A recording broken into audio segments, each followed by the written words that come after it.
Welcome back to A Deeper Dive with me, Dara Cam.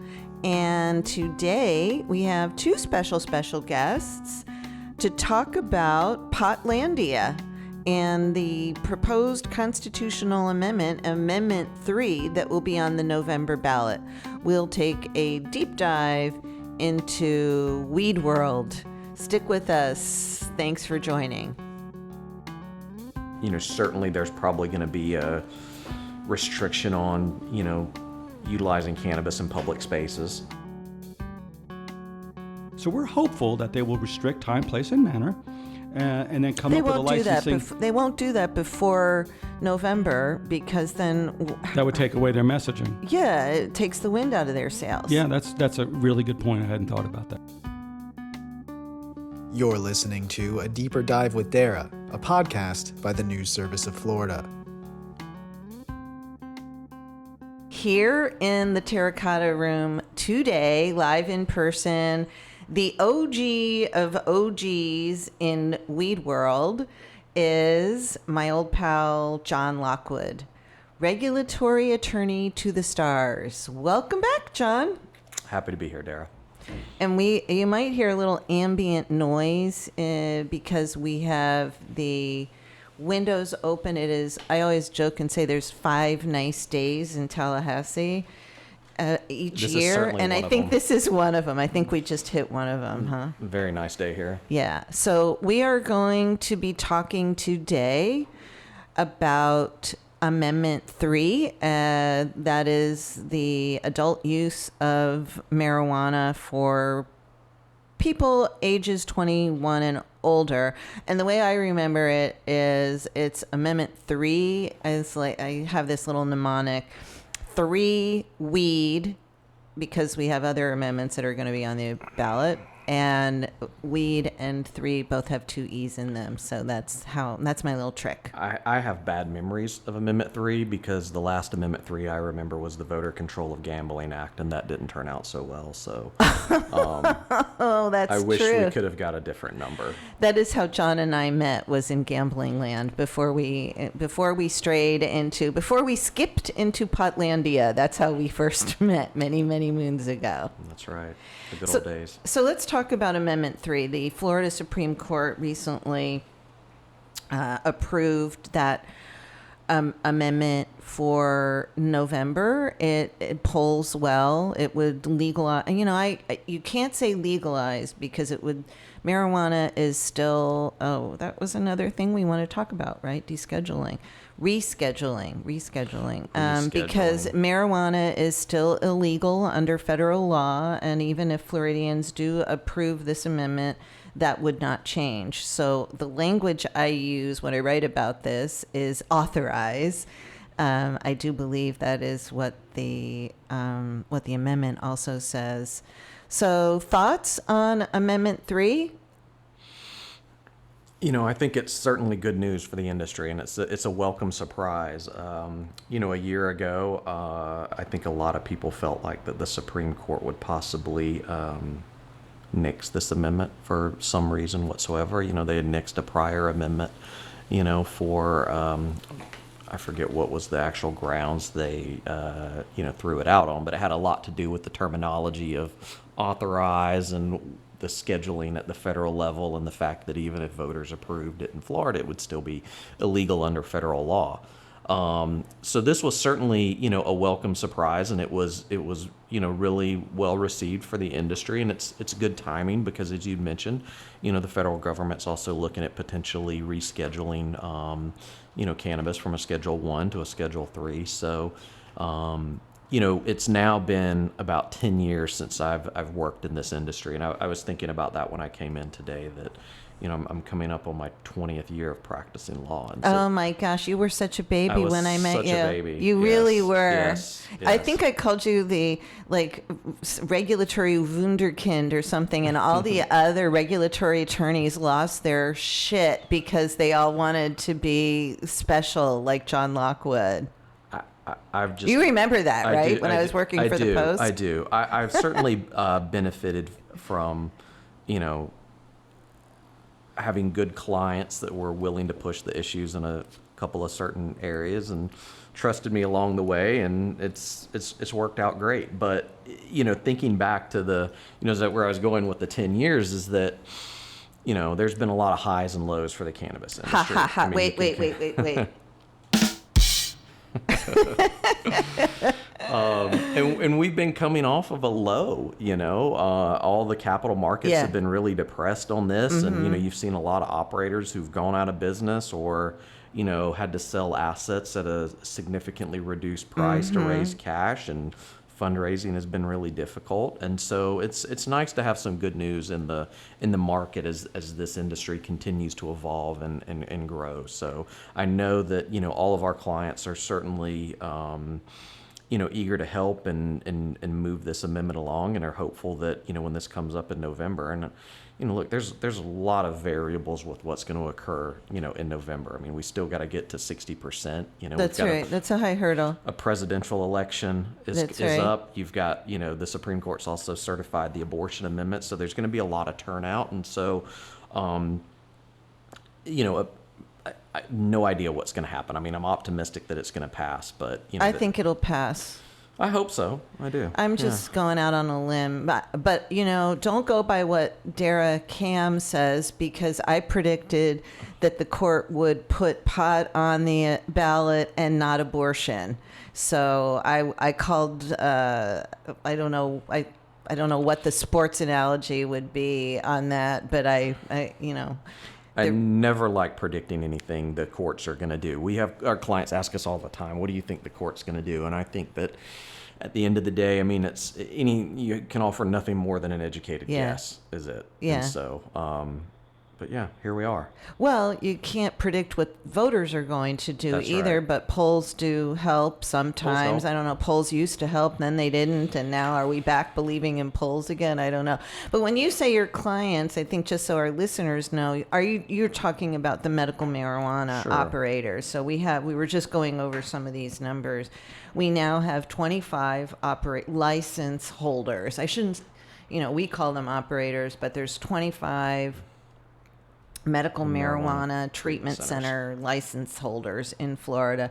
They're not all really up and running yet, and they're not all doing a ton of business. I'd say there's like maybe 6 or so that do most of the business. Is that right? I mean, I guess it depends on what your definition of most of the business are. I think there's probably, you know, a little more than a dozen that I think are actively operating, you know, at this point in time. Okay. Once you get past the dozen mark there, then you get some other operators that, you know, now still have just, you know, maybe 1 or 2 stores, a small number of dispensaries, things like that. And, you know, we've talked about this before. It just depends on, you know, how they're scaling their operations. You know, some operators come in and they open a lot of dispensaries first, and then, you know, find out that they've kind of got a supply problem because they didn't build out a lot of cultivation. So there are still a lot of operators out there who are building out sizable cultivation, you know, operations. And we're just now starting to see them beginning to open up, you know, dispensaries around the state. So one of the things that's going to happen if this passes is the legislature, it allows the legislature to implement, it doesn't stop the legislature from implementing, I think is the language, you know, nothing prevents the legislature from carrying it out. Correct. They can and enact they kind laws. of, you know, and that is similar to what the medical marijuana initiative passed in 2016 did. Then there was a lot of uproar over the way the legislature carried that out with the vertical integration. And, you know, that is still in effect now. So license holders have to do everything, soup to nuts, in the cannabis space. Let's talk about the legislature, what the legislature could do to implement this. Yeah, so they'd have an opportunity, and what we saw last year They have was 6 months to implement Sure. the amendment if it passes in November. So that would be December, January, February, March, April, May. So they would be able to do it in the next legislative session in 2025. Sure. And I think that, you know, we'll see some of these ideas of, you know, THC caps Right. that came out. You know, I think that's going to be, you know, something. You know, certainly there's probably going to be a restriction on, you know, utilizing cannabis in public spaces. I think that's something that's going to be important for the legislature. Let's talk about that for a second, because the governor has been saying I wrote a little piece on this the other day because I was kind of like, am I hearing my ears or are they hearing right? Because he was saying the state's going to smell like weed. You're going to smell it everywhere you go. And it's going to be like, again, with the California, we're going to go to hell in a handbasket, just like California, right? But I don't see anything in the amendment that would prevent the legislature from banning it being used or consumed in public places. You can't, for goodness sake, you can't smoke a cigarette on a That's right. on a beach in a public in a state park. So explain me this. Yeah, I don't think there's any restriction on the legislature enacting those type of restrictions, And as it relates to, where the market is now and what it's going to be, we've got over 600 dispensaries as it sits today and a lot of cultivation facilities as it sits today. We have a very mature market already. So this idea that things are going to change substantially overnight is really, I think, just not the case. Well, we already have, and the amendment does allow the current medical marijuana treatment centers to start selling, again, 6 months of recreational, and it gives the legislature the authority, or it doesn't prevent them from adding more licenses or creating more licenses for the rec market, right? That's true. That's the case, but I don't think we need any more licenses. We've already got, as we were talking, right. There's 25 right now that are there. Yeah. 20 of those have at least one dispensary. Right. We're in the queue for 20 some odd many more licenses. A potential for a few more Pigford licenses. Right. That's a lot of facilities when you think on just the 20 that we have now. There's 600 and some odd, dispensaries throughout the state. So yeah.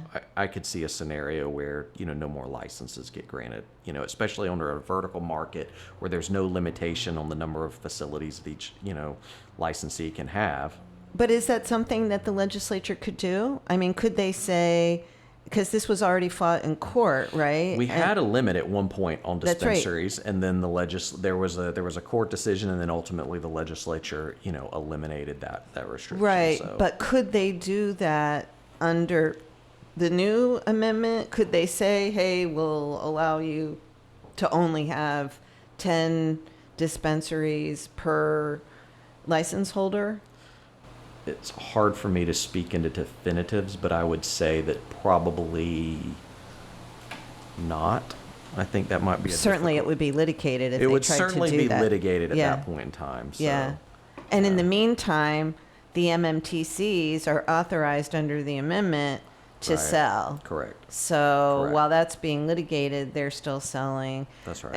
And then the other thing that we had mentioned is how will they regulate? What regulatory agency do we think? It's currently under the Department of Health. Do we think that it'll stay under the Department of Health? You say yes. I say possibly not, because let's face it, these guys hate weed. They think it's going to be a bunch of potheads are going to ruin the state. And so how's that going to change by moving it to a different agency? I don't know. Exactly. I don't think anyone... Because the argument could be made that it's medicine, which was the argument that they made it. It's all about the sick kids, John. Sure. It's medicine, therefore the Department of Health oversees it. But if it's weed, it's something that grows. It's a product that's grown out of the ground. I could see, or if it's a retail, then it could be DBPR, it could be ag, it could be, I don't know. I think it stays with Department of Health. Your point about the legislature and maybe the executive branch, wants to have, a tough regulatory body over medical marijuana. I think DOH has shown us that they have, a very strict enforcement regime. They certainly have, a lot of inspections they do at these facilities. They, when they see violations, they're very quick to enforcement action at that point in time. And so I think when it comes to, enforcement action and regulating things, DOH is very tight and a very efficient, regulator at this point in this space. And so I don't think anybody could look at DOH and say, well, they're very lax in their regulation of medical marijuana, so let's try a different agency. I don't think that's the case at all. I don't think that accomplishes it. I think that if they want to accomplish, a tight regulation of, adult use cannabis, it's going to be through, the limitations that we talked about, THC caps, restriction to public places, et cetera, et cetera.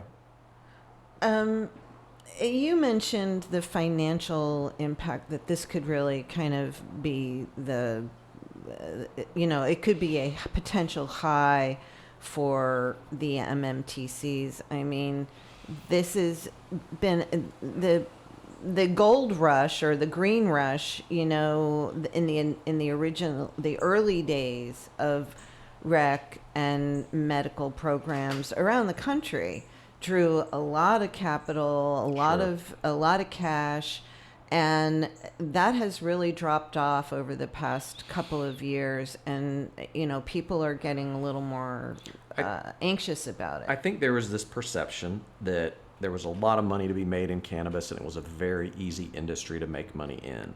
And I think what we've seen is that it has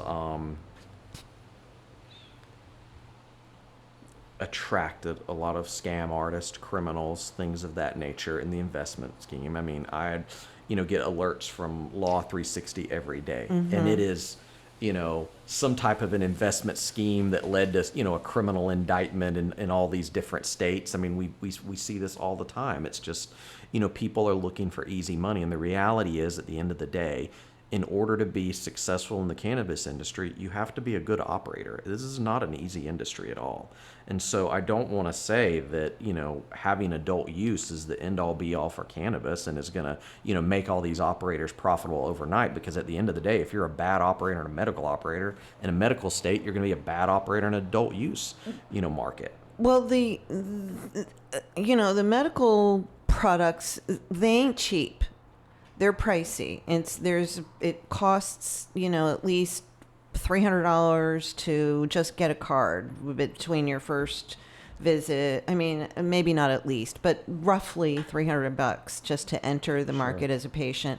Some people, depending on their jobs, they don't want to have their name on a list that shows that they're getting marijuana, even though that is not supposed to be shared unless there's an investigation. But, we don't know what databases we're in. And, a lot of people, there are 800, almost 900,000 patients now.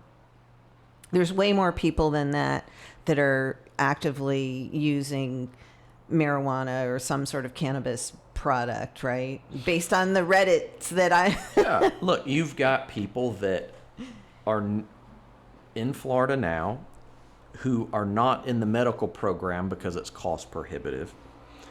But you've also got other people that are just never going to enter into a regulated marketplace. For whatever reason, they have someone that they like to buy, their marijuana from. The adult use aspect of it really opens up the window to people who, like you said, they don't want that initial $300 just to get a card. That's not really, counting, everything else that, you would have to purchase. Having the ability to walk into a store and pick up, an ounce or 2 ounces without a card and then leave, it's, it's much more convenient. It's easy. It's affordable at that point in time. I think you are going to see the doors open in that. Yeah, especially for someone like me who buys like 2 containers of gummies every 6 months, you know, like I'm not buying carts. I'm not dabbing. I'm not doing all this other stuff that you youngsters do, and I don't smoke. I don't inhale. So it's like, it is really, if you figure out like the cost per gummy, what I'm probably spending, $50 a gummy or something. You'll see people that exit the medical program and no longer have a card and go to the adult program. But then you'll also see a lot of people who keep their card because they purchase, so much. Maybe they don't want to pay the tax, on that. I think, in a lot of states, you'll see scenarios where, people will maintain their patient card. I don't understand why they would. I mean, how much can the tax be? Can it be prohibitively? I mean, I guess we'll see, We don't know. Right. No idea. I guess. I mean, but would you keep your card? I don't know. I mean, I guess it really depends on what things look like. Again, that's the great unknown with the legislative session and what they may or may not do. So, I don't know. Maybe as an extra safety protection if you're, I mean, you certainly, I don't know anybody, I don't think now you can run around with 3 ounces on you, can you? So actually right now, you can possess 4 ounces in Florida. So you can. All right. Thank you. So theoretically, under current law, he's our regulatory you can expert, possess folks. more than what you would under the amendment. So the amendment allows so maybe up to some 3 people ounces. would want. Potentially. I mean, that's got to be a very small subset of Sure. patients. Absolutely. One of the other things you wanted to discuss about the amendment was because I mentioned Reddit, and there's a lot of people going ape over the home grow issue. The amendment, there was talk of doing a home grow, or there was a home grow, movement around the same time, and that died down. There was no way. Talk about people's concerns about no home grow in this. There's definitely a group of part of the local cannabis community that are, very enthusiastic about home grow, and I've seen the criticisms of, wow, this amendment doesn't include home grow, so we can't support it, right? Right. I mean that's unfortunate. It's a little short-sighted because I think everyone has to take a step back and look at what it took to get this particular amendment to the ballot. If you added home grow to that, it would have been struck down at the Supreme Court. That would have been a second subject, right? So we have a single subject rule. We have a single subject rule. And they're very strict about that. Right. That's right. And so that would have doomed this amendment. And so then you look at, I mean, there were 2 justices. Let's dig into this a little bit, because our readers are sophisticated folks. Our readers, our listeners, our divas, our sophisticated divas. You had 2 justices who said that it violated the single subject, and this one, because it deals with the business side of the marijuana, and it also deals with the authorization and consumption, and that those 2 things were 2 separate issues. So even within just that, you had 2 justices who said no, it doesn't meet the single subject. That's right. So you needed 2 more that would have flipped, and then that would have been the end of this. Right. Which I think you would have had.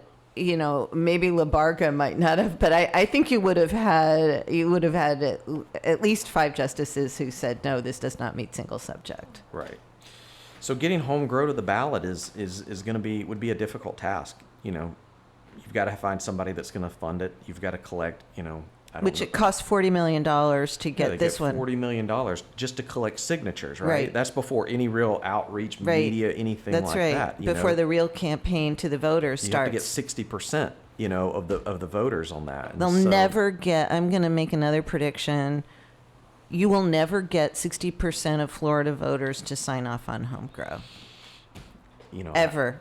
I haven't seen any polls on that, but certainly it would be a very long shot to see something like that happen. And so I think that anybody that's in the cannabis community that supports cannabis and supports expansion of cannabis rights should support this amendment, because it's an additional step in the right direction, right? The other argument that I'm seeing from some of the vocal folks in the cannabis community is, and there's been a lot about this, that it is essentially, cementing a monopoly for the current operators, licensed operators. And, and it does do that.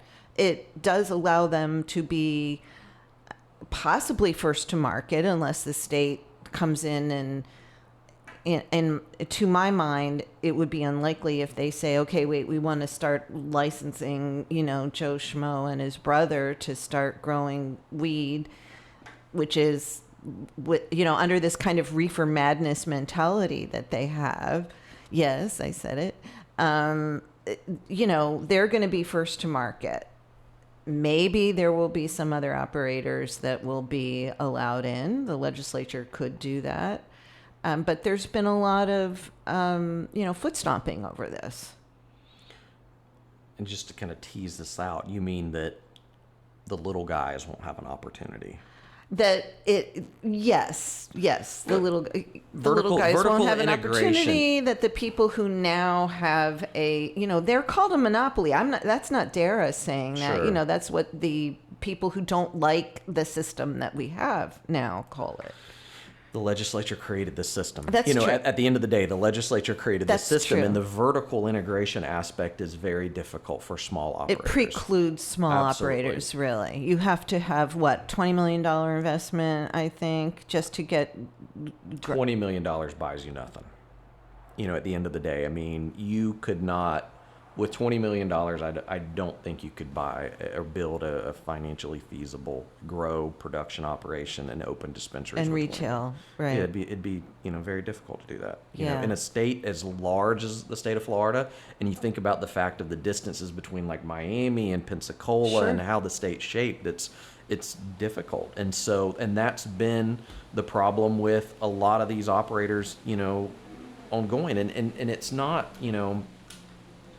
money's not the solution, because we've had so many well-funded operators that have come through Florida and they can't succeed because it's difficult to get the right mix of, building out your facilities, having the products. I mean, it's a very complicated business to make successful. This is not easy. I mean, it's not just something you can solve with money. It's not something that you can solve with, like I said, even the addition of adult use, if it passes in November, it's still not going to help some of these operators.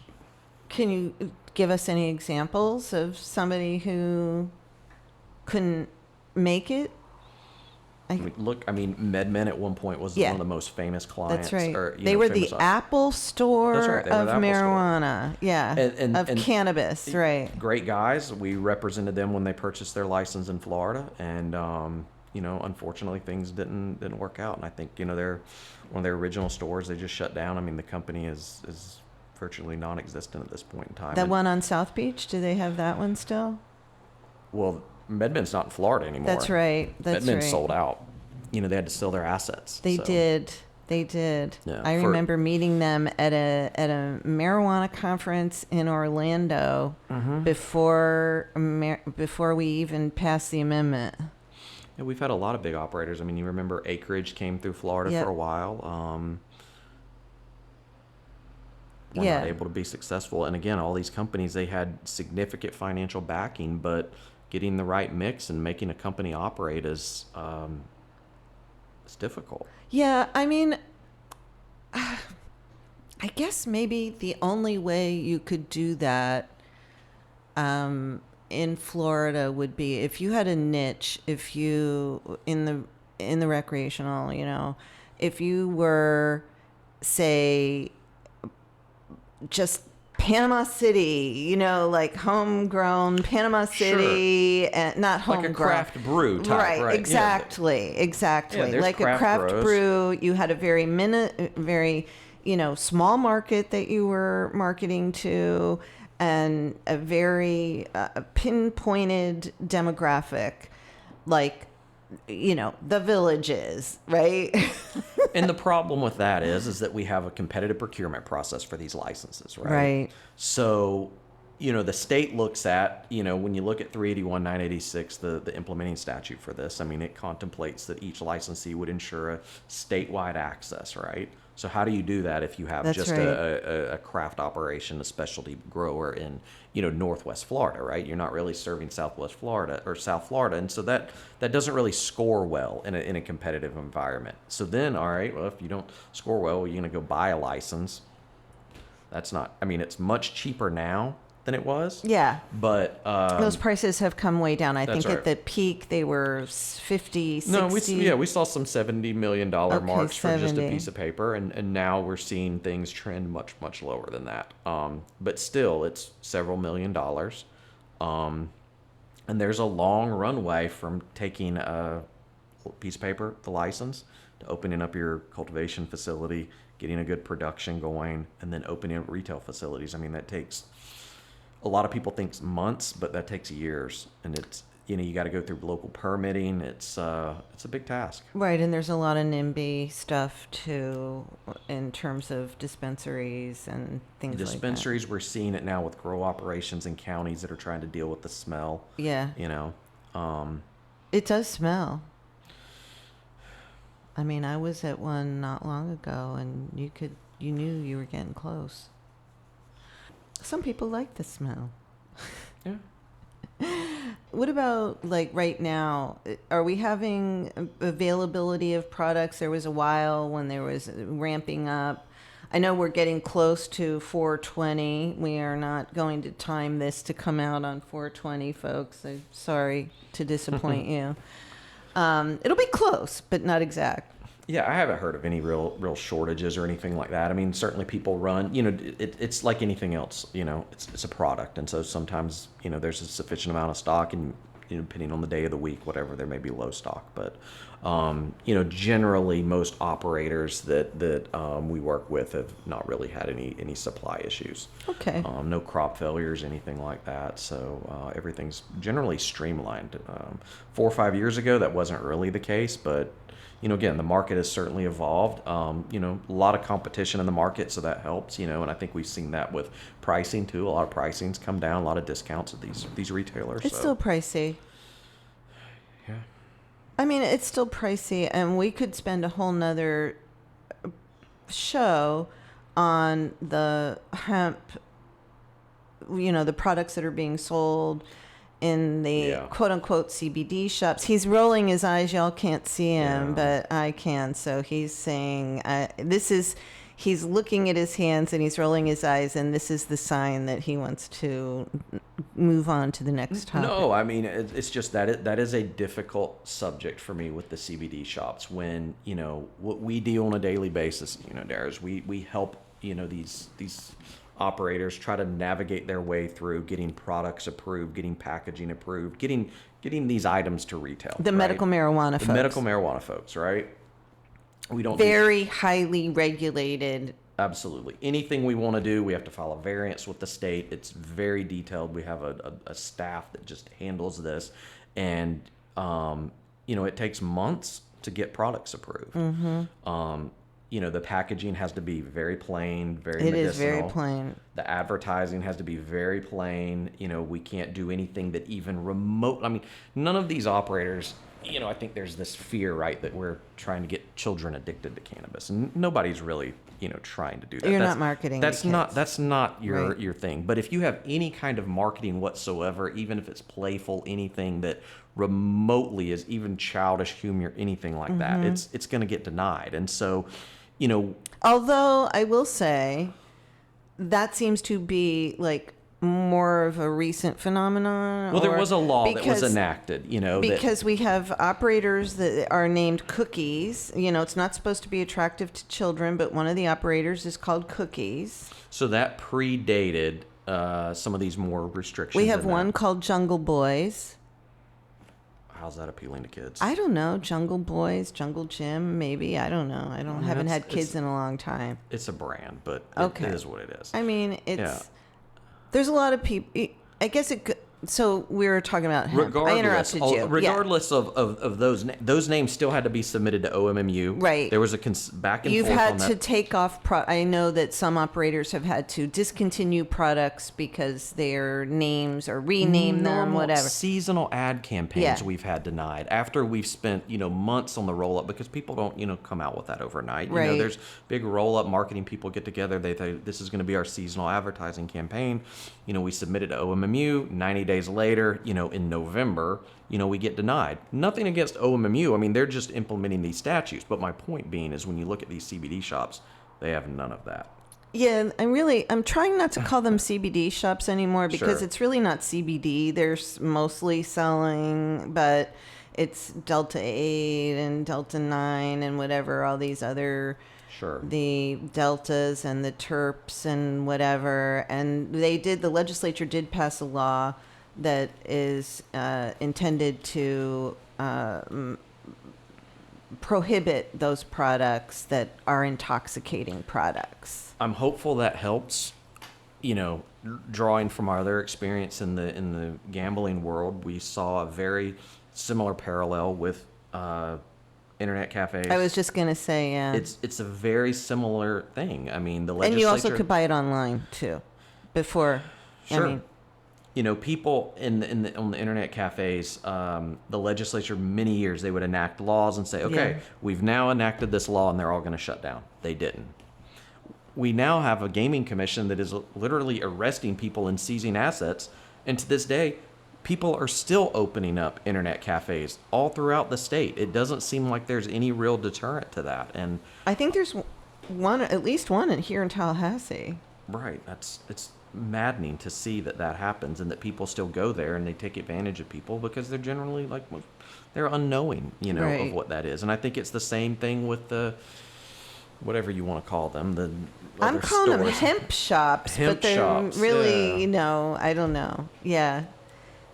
A largely unregulated market is not, there's also, but they came up and they really fought that legislation this year. They're saying it's a multi-billion-dollar industry, and they're going to. Of course, it is. Yeah. Let's talk about, while I've got you in here, you're the regulatory lawyer to the stars.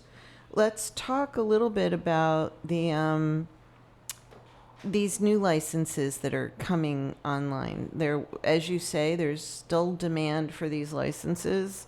There were, I think, there were more than 70.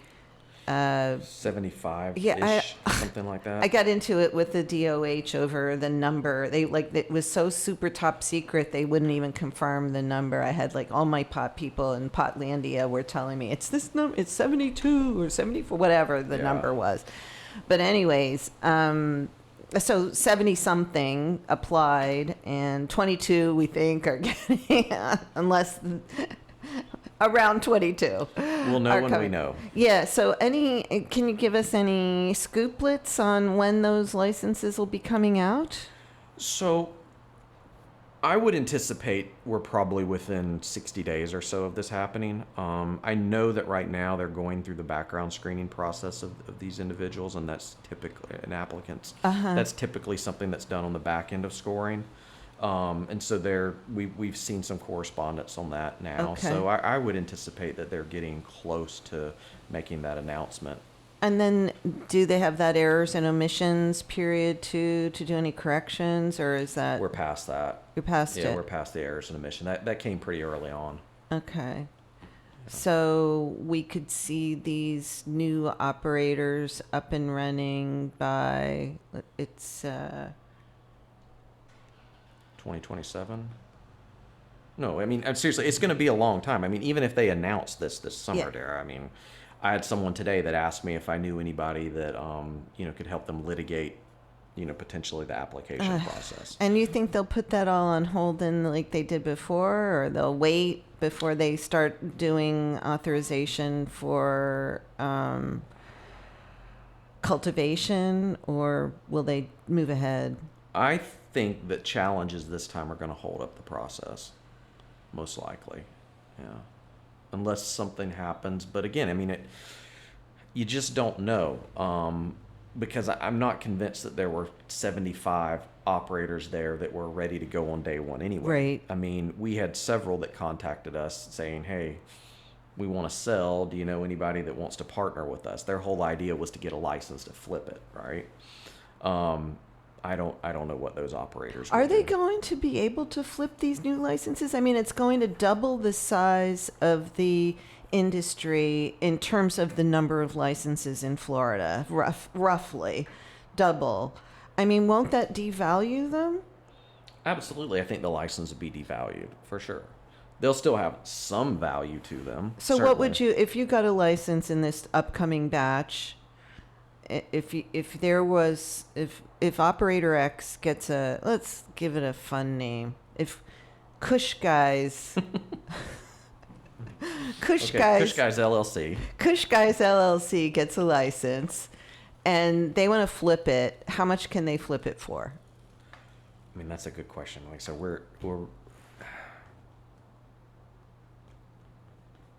I don't think it's going to be that much. I mean, are they going to get their money back? Probably, but at that point, we'll have 50 licenses in the state. That's what I'm saying. And the problem is that there's not just going to be, if there were just one person in this batch that was trying to sell a license, I don't think that's going to be the case. I think at least half of them will probably be for sale. Yeah. At this point. So not much. I mean, I would not want to be in those shoes trying to sell a license at this point in time, even with adult use on horizon and, even with the potential for rescheduling. I mean, it remains still a tough market. Investors have now, been exposed to cannabis and cannabis lending and investing for a number of years. And so they're pretty smart, Well, there's a lot of money, we've said this before, in the medical side especially. A lot of money exchanges hands, and there's not as much money that's like going into pockets because it's a very expensive product to manufacture. You have no real access to banking, so getting debt financing and things like that. I mean, we've seen clients that come to us with loans that are terrible terms.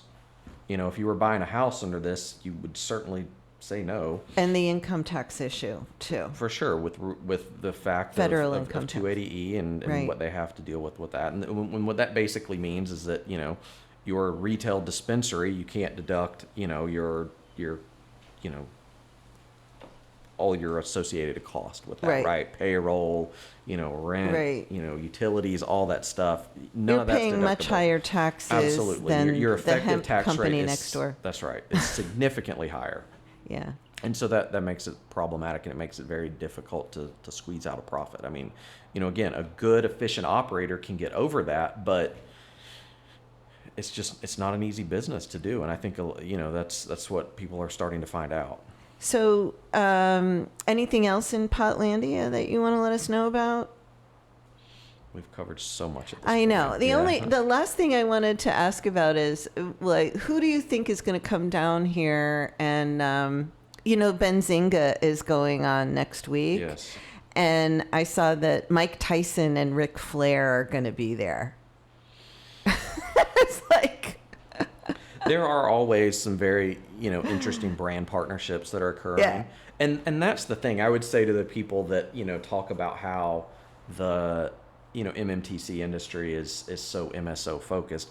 There's a huge multi-state operator for all you. Multi-state operators. There's a huge market out there in people that are creating cannabis brands, and very successful cannabis brands that aren't really subject to this. They can partner with the True Leaves of the world and the Veranos of the world and all of these bigger MSOs, without having to go out and buy their own cannabis operator. And I think that's, we're seeing a lot of very, savvy people who are realizing that fact, and they're going into these brand partnerships, and they're leveraging that, and they're, in the days of social media and things like that.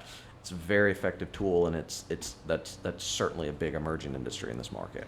Well, John Lockwood, regulatory attorney to the stars, thank you for joining us again on Deeper Dive, and we'll have you back really soon. Look forward to it. Always a pleasure.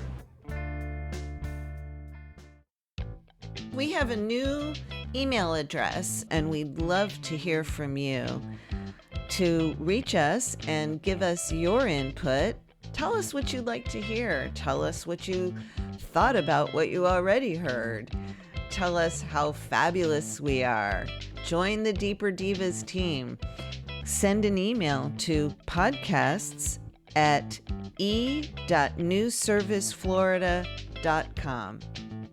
That's podcasts@e.newsserviceflorida.com. And I promise I will read everyone. Howdy, folks. We are here today. A special guest here in the Terracotta Room with me. We have done lots of stuff together, but I've been on your show, The Usual Suspects. It's time for you to repay the favor, huh? Yeah, now you're on my show. Now you're on the Dara your lair. Camp. That's right. Yes. The Terracotta lair. In the Terracotta Parlor. Here we are, live in person. It's good to see you. Good to see you, Steve Vancore, for those of you who don't recognize the voice or know what I'm talking about. Welcome to my parlor. Thank you for having me, dear. I really appreciate it. It's a pleasure to have you. We survived Stormageddon somewhat last night. We're recording this. Speak for yourself. Yeah, well, my garage is flooded, and you have a worse situation. I'm very sorry. bad. So.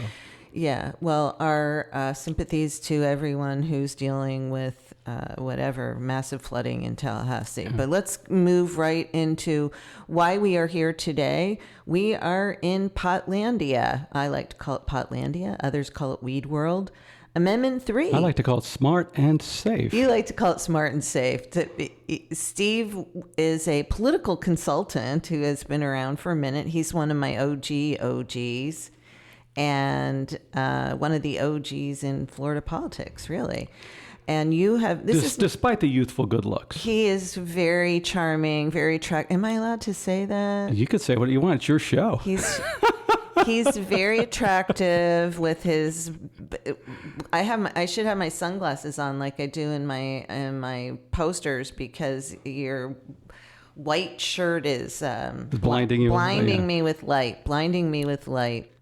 Amendment 3, the Supreme Court gave the go-ahead. You work not only with Smart and Safe Florida, yes, the committee that is backing the proposal. Yes. You also do comms for True Leave, the state's largest medical marijuana. The nation's. Yes. The nation's largest marijuana operator or medical marijuana operator? Marijuana, yeah. Okay, so the nation. We merged with Harvest. That's right. I guess going on 2 years now. Hard to believe it's been that long. I know. I remember when that happened. Yes, so the largest in the nation and also the largest in Florida. Yes, that's right. And they have contributed as of March 31st about almost $50 million That's correct. to the effort. Now you've got a couple of other of the medical marijuana treatment centers are throwing down for the campaign.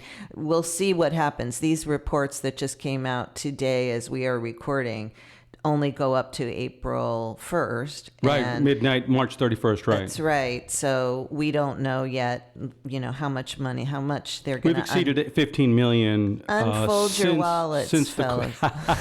And we haven't started getting from the public, as we saw with the original John Morgan amendments, thousands upon thousands of persons donated, but we didn't feel it was appropriate until the court ruled yes, right? And now the court... You got to give this court credit for their integrity. We know they don't like this products. They don't like on the abortion amendment and this amendment. They ruled on the same day while they also upheld a pretty strict abortion ban. So kudos to the court for sticking to the charge that was before them, which is to evaluate the language based on, the things like single subject, clarity, ballot consistency, et cetera, statement of chief purpose. And they did that. So good for them, even though there's clear indications, especially on Amendment 4, that they're not leaning that way, but they stuck to their charge. And I really seriously kudos and shout outs to the court for holding that level of integrity. I will talk about the initiative process in a minute because you've worked on other initiatives. And so going back to the 80s, yeah. Going back to the 80s, and we have a very tough, very high bar, high threshold. These amendments, these efforts have been approved in other states. Florida has the 60% approval threshold. That's no easy feat. Right. And in fact, you've worked on some that did not meet that. So, but for today, one of the reasons why you wanted to talk about this is, so the governor came out, and said... The weed one is not just decriminalized. It's basically a license to have it anywhere you want. So no time, place, and manner restrictions. This state will start to smell like marijuana in our cities and towns. It will reduce the quality of life. So there was a lot of reefer madness coming out of the governor after the Supreme Court's ruling.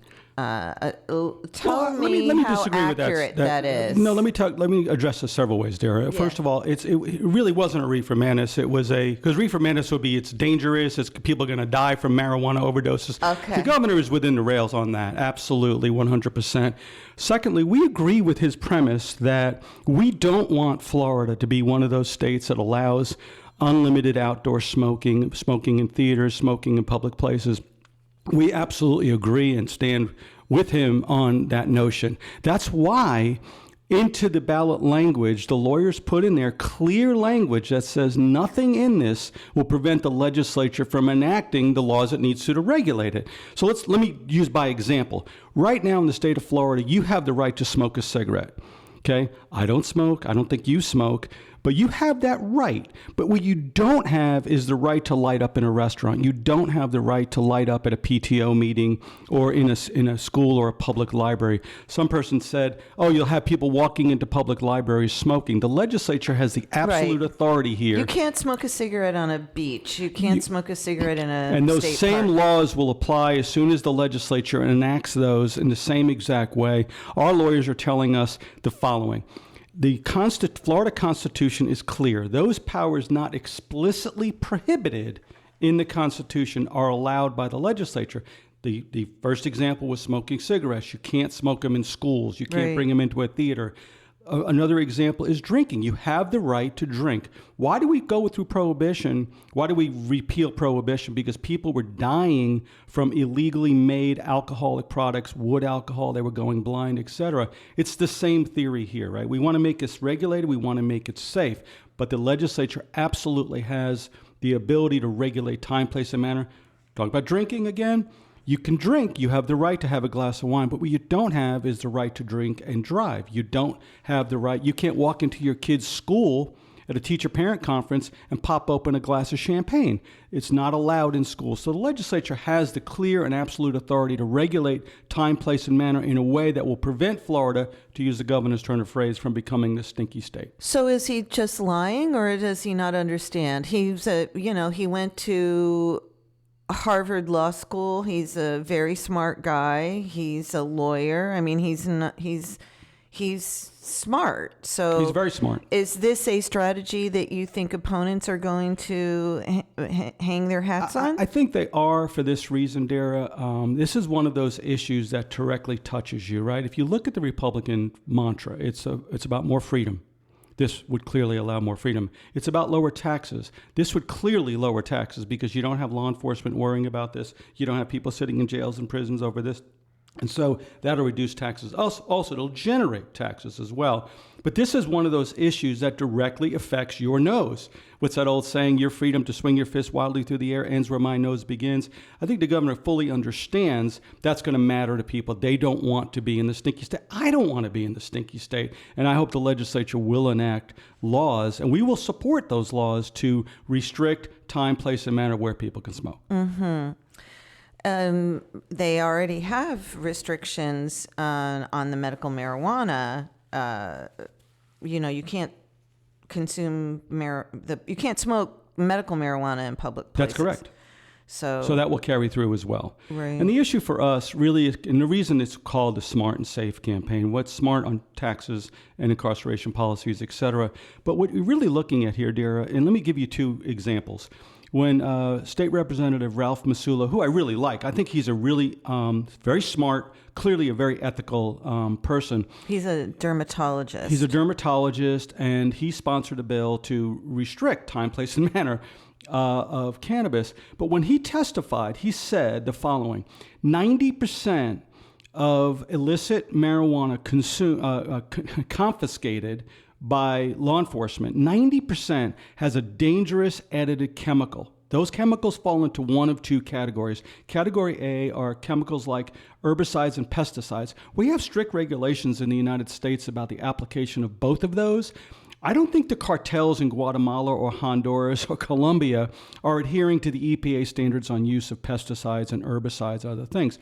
When you have marijuana that's grown indoors, it dramatically reduces the use of those chemicals. The other category, he said, was in dangerous enhancers like ketamine, fentanyl, and methamphetamine, which used to be, oh, that's mythifying, but now more and more we're seeing people put these chemical enhancers designed to get you higher. We had an incident several months back in Quincy, Florida, where 9 people on the same day died from a hot batch of meth. Yeah. Okay, and it had too much fentanyl in it. Of course, I would argue any fentanyl is too much fentanyl unless it's for medical purposes. And 3 of those people, and I spoke to Sheriff Morris Young, 3 of those people were consuming marijuana, and it was laced with meth, and they overdosed on it. When you have a third-party regulated market, like what we're proposing here, you're going to have independent lab tested, just like we do now. When you buy from a medical marijuana dispensary, you know exactly what you're getting, you know what the milligrams are, and you know it's been tested by a separate lab to make sure that it's safe and it doesn't contain these kind of additives. It's safer for people who are using it. I mean, don't you feel, you do a lot of polling, your pollster. I own a polling company, yeah. Yeah, so you know what the numbers are on this.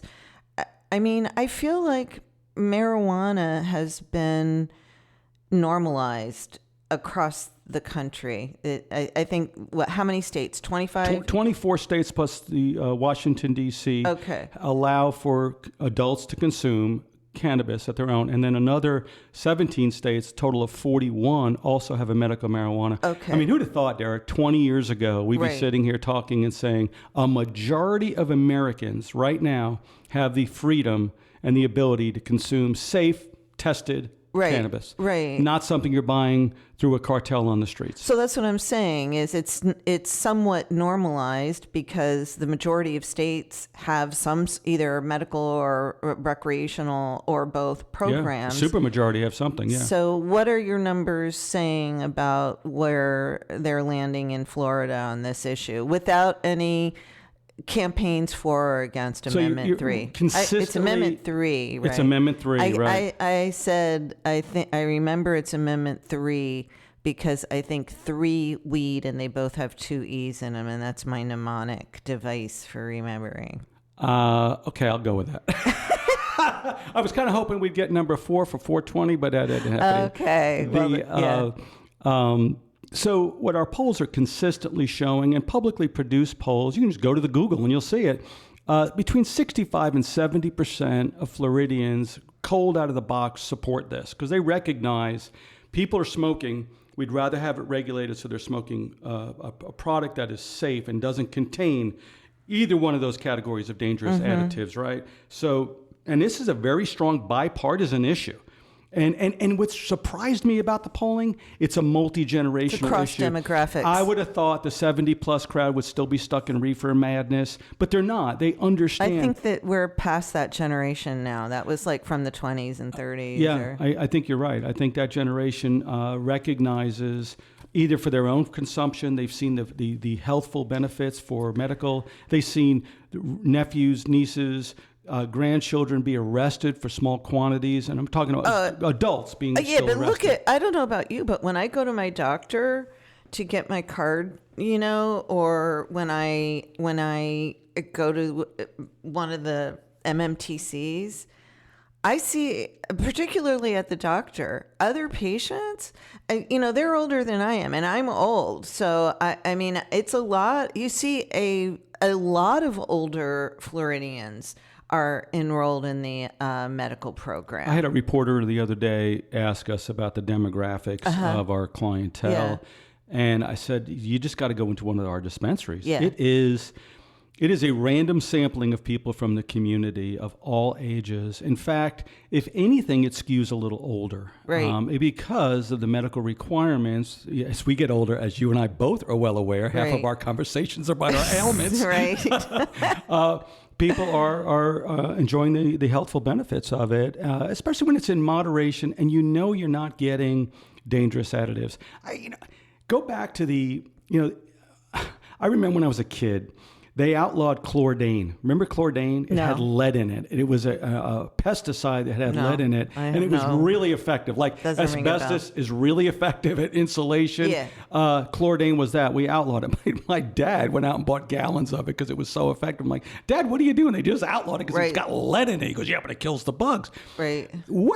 Do you think the Honduran cartels, the Guatemalan, Colombian cartels, the Chinese cartel, you think they're going, let's not use dangerous chemicals for pesticides and herbicides? Of course they're not. If they're already breaking the law, they're going to use whatever they think to get it out there cheaply and quickly. And so in this kind of scenario, people can be assured you're not getting those kind of Right. dangerous additives. I see you're stressing the health benefits of a regulated market versus the black market. And the lack of danger. And so that's going to be, I guess we're going to be seeing some campaigning on that moving forward. Do you see, like, how much do you think it's expensive to, you've spent $55 million, you've spent $40 million before Just to get to the court- ballot. Just to get to the And ballot. that includes, extensive legal fees, because you know how the way the process Right. works. It's absolutely Lewis Carroll, through the looking glass. Verdict first, let's get the evidence later. Right. You've got to get those signatures. We got 1,033,000 signatures. People were very enthusiastic to sign. That costs a lot of money, and all the restrictions that have been put in place on signature gatherers. Very hard, And very then also you expensive. have to hire a lot of lawyers to make sure you have like 80 eyes on the prize here, because you got to gather first. After you're done, then the Supreme Court comes out, and they came out at the very last possible minute to say, yes, this is authorized to go forward. They had an April 1st deadline, and the Yeah. rulings came out on April Yeah, 1st at and 4 p.m. I know, right? They couldn't wait till the I know, we were and- all in stitches. Every Thursday at 11 o'clock, they release their thing. So for the last, previous 8 Thursdays, we're on What did pins I and needles. tell you? What did I tell Yeah, you predicted it right. I was Yeah. wrong. I thought they would do it earlier to give the legislature some time to mess around. Let's talk about the legislature. You and I have been talking, and there's been concern, or, everyone was sort of, there was an expectation, I think, that the legislature would preemptively pass some legislation to set up some kind of a regulatory program. Obviously, and John and I talked about this yesterday, they're all under the amendment. The MMTCs that are selling medical marijuana now have 6 months to start selling recreational marijuana. That does give the legislature some time to act On should it purpose, pass. absolutely. And they can Right. call a special session anytime they They want. could call a special session now before it passes. I mean, they Absolutely. did preemptively pass legislation prior to John Morgan's amendment passing in 2016. So what do you think? Do you think they're going to have a special session? Do you think they're going to do something maybe when they come back in for the organizational session after November? Do you think they'll deal with it in the regular session? I think they will. And listen, who knows, right? Predicting is Well, such you were a, wrong about when the opinion was and going to I love the fact that I was wrong. I predicted at one point that Jeb Bush was going to run for the U.S. Senate, and I just held to that prediction even after qualifying, even after the election was over. You got to hold on to I your bad love you predictions. because you're not one of these who's like, oh, I never make predictions. I love to make predictions. I said after the 2016 presidential election, I said, that's it. I'm never predicting another election outcome again. And then the next day you're doing it, Yeah, right? yeah. So it's a dangerous business to predict what they're going to do. But here's what I would hope. I would hope that they would either through a special session or immediately in the beginning of session help develop a framework that ensures time, place, and manner is regulated, that they have a proper licensing scheme. And, the amendment clearly outlines that it's an allow. It allows the MMTCs. It doesn't say they can't. It doesn't say they must. It allows them. So the legislature has the freedom and the authority to enact this legislation on terms that don't violate the right, right? You could say you have the right to do, let's just use smoking cigarettes as an example. You have a right to smoke cigarettes. They can't say you can only smoke it in your bathroom at the house and you can only smoke one a day. That would be a restriction of the rights. And that's a question for the courts. So we're hopeful that they will restrict time, place, and manner. And then come up with a licensing. They won't do that before November because then, that would take away their messaging. yeah, it takes the wind out of their sails. Yeah, that's a really good point. I hadn't thought about that. Yeah, so that would take away, if they regulate time, place, and manner in a special session. So there's your prediction. They'll do it after that's the my amendment prediction. passes. They'll do it after. Yeah, they'll try to kill it. For whatever reason, I hope it's not sincere. I think when people sit down and think about this, do we really want to jail adults for consuming in their living room? They hate weed. They hate weed. I don't know why they are so. You're saying it pulls up around 70%. Well, and what's interesting is in every single legitimate poll I've seen, there's a couple floating out there that were clearly cooked, but a majority of Republicans support this. A majority across every party support this. I'm not sure why they would want to go against what the public wants in this regard. So We hope they will. We hope they'll follow the rest of the country, which is moving in this direction as well. And keep in mind, a majority of American adults now live in a state where they can safely consume cannabis on their own terms, just like they can alcohol. What do you think is the total cost going to be on this initiative before November? As you know, Dara, I've run several hundred campaigns. And the reality of a budget in a race like this is it's unlimited. Just go ask Rick Scott against Charlie Crist the first time, right? You can spend $100 million if you needed to, and you never let off the gas until you're done. So it's going to be between what you would like to raise and what you can raise. So it's going to be all hands on deck. Hopefully the public will start leaning in and start helping support this as well. I know the MSO, the other multi-state operators and others are very interested in this. And you saw in one day, they donated significant, several $1 million. Right. Well, we're expecting 20 plus more licenses to be handed out in the coming months. The MMTC licenses, Sometime so when I hear people say, before November. You're extending the monopoly. Right. Let's go back to Reed John Smith. What is a monopoly, right? Or an oligopoly is a small few numbers. By the time this gets enacted, there'll be over 40 licensees. I think you calculated that number with me at once upon a time. Over 40 licensees allowed to sell medical marijuana. That's a very competitive market. I think 50. Because there's 25 right now. There's 22. So we're going to have a very robust, and trust me, it's a very competitive market out there. And you see a lot of these multi-state operators losing a lot of money. People think this is just a cash cow. It is absolutely not. It's heavily regulated. We had a deep dive with that with John yesterday. Yes, it's expensive to do all the things that are required to make sure it's safe. One of those things is third-party lab testing. And we also get random batch tests. They come in and they randomly test things to make sure for purity and safety. What do you think is going to be the biggest hurdle to getting this amendment passed in November? It's hard to say. I'll pull off my smart and safe hat for a second and say that if the Democrats at the top of the ticket, this is not a bipartisan issue, right? I mean, Amendment 3 is a bipartisan issue. But if one group drops out, younger Democrats, for example, who are still very strong, it's going to be that's going to be the challenge, is making sure we have the kind of electorate that we normally have in a presidential election. It's always about turnout. It is about turnout. It used to be about, remember the old Bob Martinez first time race, ran in the primary to the right and then came out to the center after the election. Was it against Pagic? And then push Pagic to the left. It's no longer about that. It's about you got to get your base.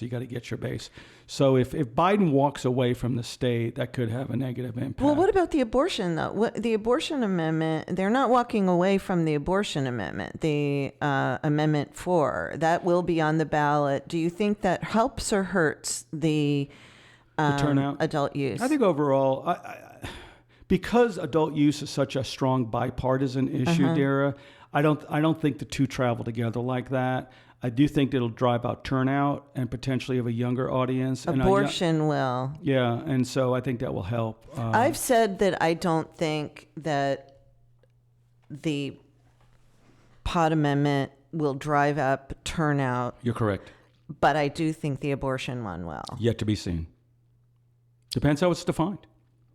And that's you already see the battle lines forming there, both saying it's extreme on one end versus the other. And we got to believe the truth. I think the Arizona ruling will help. Yet to be seen. Okay. All right. Well, you aren't making a prediction on that one, so you're staying in the safe lane. I'll stay in Amendment 3 lane and talk about how smart and how safe it will be if we vote yes. All right. Well, my friend, I told her we were talking about Amendment 3, and she sent me a long list of of the Bellamy Brothers songs, which I only knew one. I know. We all only know the one, Let Your Love Grow, which is a great song. It should be our theme song. Let Your Love Grow or Let Your Love Flow? I'm saying grow. Hang on. Oh, we're going to the Google. Hang on. We have the tools. There is a line in there that does say grow. I'm certain of that. Okay, we're going to the Google. We're going to Google A to Z lyrics and find out. Let Your Love Flow. But read their lyrics. I think there's one line that says Let Your Love Grow. Lyrics. And we're going to change it. We're going to re-record it for the Amendment 3 campaign. Let your love grow. with the smallest of dreams and let your love show, and you'll know what I mean. See, there you go. It's the season. It's the season. It's the season to get out and vote, and to vote to allow people the freedom to personally consume, for adults, to personally consume safe cannabis. And on that note, literally and figuratively, we will say bye-bye for now, and thank you very much Thanks for having me on, Dara. I joining really us. appreciate it.